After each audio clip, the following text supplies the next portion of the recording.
Joining us now is Mark Linscott, former assistant USTR and also senior advisor at US-India Strategic Partnership Forum. Mark, what do you think finally triggered this trade deal and what nudged Donald Trump across the finish line?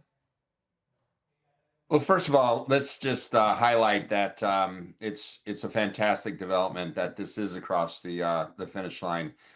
We've been waiting a long time. It's been roughly 6 months since July of last year when many of us were predicting a trade agreement. So it's been a long time in coming. And what may have prompted it to happen yesterday is difficult to assess. We've had some recent developments, generally positive ones. We certainly have heard plenty of comments from the president and Scott Bessent and others about their take on the Russian oil situation. I think over many months, there's been a lot of progress in the trade negotiations. And we did have the development last week of the India-EU free trade agreement announcement. I don't see cause and effect here between that agreement being announced and there being a U.S. announcement yesterday. But it certainly is important context that the moment was probably good to strike, for the two leaders to get this done. What do you think were the concessions asked for by the United States, and which are some of the areas where they could get more access as a result of this deal? Well, we haven't seen any of the details of the agreement yet. We have President Trump's posting on Truth Social. We have Prime Minister's, very positive response. There's nothing in writing from the two governments otherwise on what's in the deal. I could imagine a joint statement, some kind of document like that being issued in coming days. Hopefully that's the case, but until we actually see that document, it is difficult to parse it out in terms of who gave what. I mean, what is clearly central to the benefit of India was a agreement to an 18% reciprocal tariff and an intention to eliminate the 25% Russian oil tariff. At 18%, that puts India in a very good position compared to many other countries in the region and for important sectors like textiles and apparel. It now has a lower rate than Pakistan. It has a lower rate than Vietnam, Malaysia, etc. And I think that will be highly beneficial to India. What do you think about Section 232 tariffs? Do they stay as it is?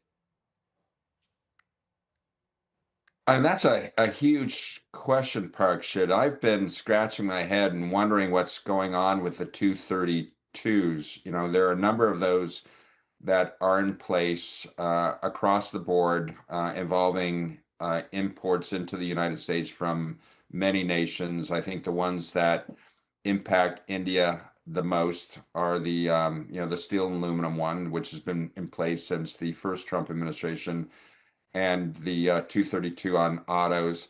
There was no indication of how those might be treated in President Trump's posting on Truth Social. I think we'll just have to wait to see the details in some kind of document. And again, hopefully those will come very, very soon in coming days. Do you also expect India's labor-intensive exports worth almost $30 billion, which had been impacted by the 50% tariffs, to benefit?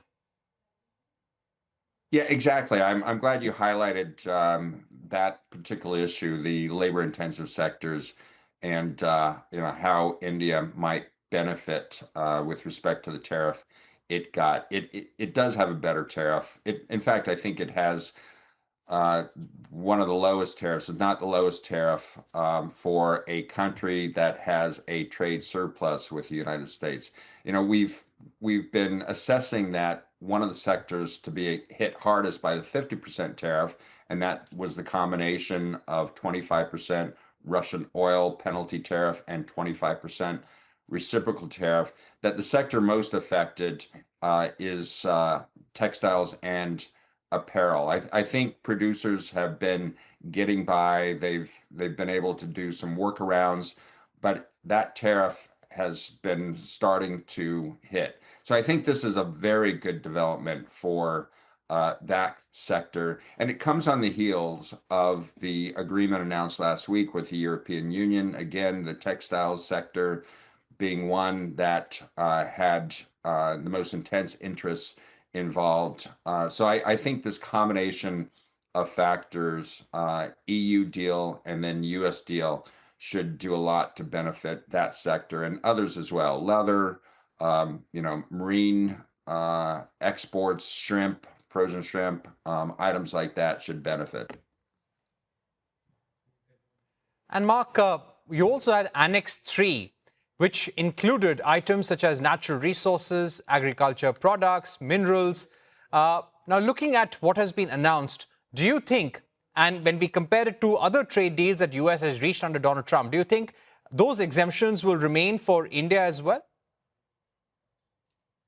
Yeah, I think we now have the crucial triggering moment, a deal on reciprocal tariffs. That Annex 3 is conditional on there being an agreement in place on reciprocal tariffs. So that's now happened. We don't know details of that agreement. We're still waiting for some kind of document to be issued, but it does seem to be the triggering moment for the US administration, for USTR to look at the products on that list and to move forward with exemptions for India. I mean, this is getting into the nitty gritty of the Trump trade policy and one element of that, but it's important because it's potentially an exemption from even the reciprocal tariff. So I expect we'll hear more on that in the near future. And a joint statement will be followed by signing. How much time do you think this could take, and how soon will the new structure take effect? There's likely to be a series of steps ahead that will give all of us some confidence that that this deal is real, that is being implemented, that there can be, security of investment, stabilization in terms of the bilateral trade relationship. First, I would anticipate will be a document of, several pages, perhaps, a joint statement, something like that, which is jointly issued by the two countries. I mean, it could take the form of a fact sheet, but I think it's more likely it would be a joint statement outlining the specifics of what is in the trade deal.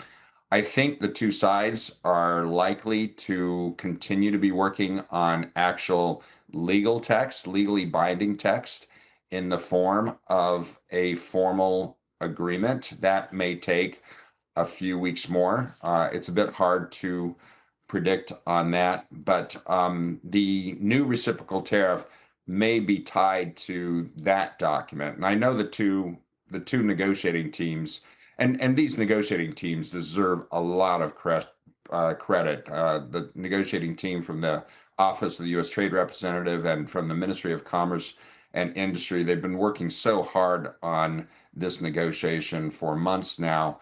I think they are in a good position to finalize that legally binding text so that the agreement can be implemented. But that's just the start as well. I mean, that will deal with tariffs.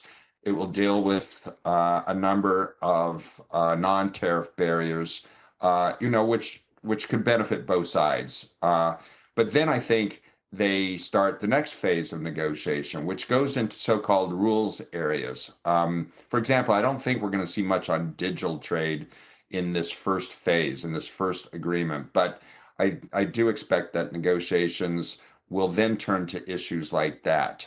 This is for a comprehensive bilateral trade agreement. So that's broadly what I anticipate to be the sequence of events associated with this first deal, and then work on the deals to follow. And a $500 billion commitment to buy more American goods. How does that work? Well, that's a really a good and important question. We don't have much information on that. We have the president's statement in his post on Truth Social, indicating that India would be buying America. buying American in the amount of $500 billion.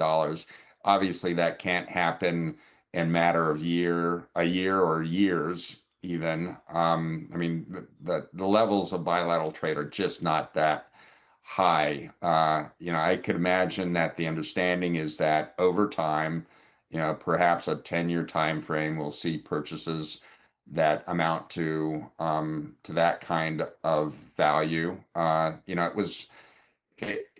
It was stated in very broad terms, covering a lot of different sectors. My guess is that it will not necessarily be memorialized in a formal agreement. We've got a couple examples of formal agreements, ones that the U.S. Department of Commerce has done with with Japan and Korea. I don't know that this one with India will be so formal. It may be more of a best intentions. That's the expectation of purchases from the United States. But we need a lot more information from both sides to be able to understand what that commitment, if there is a specific commitment in that area.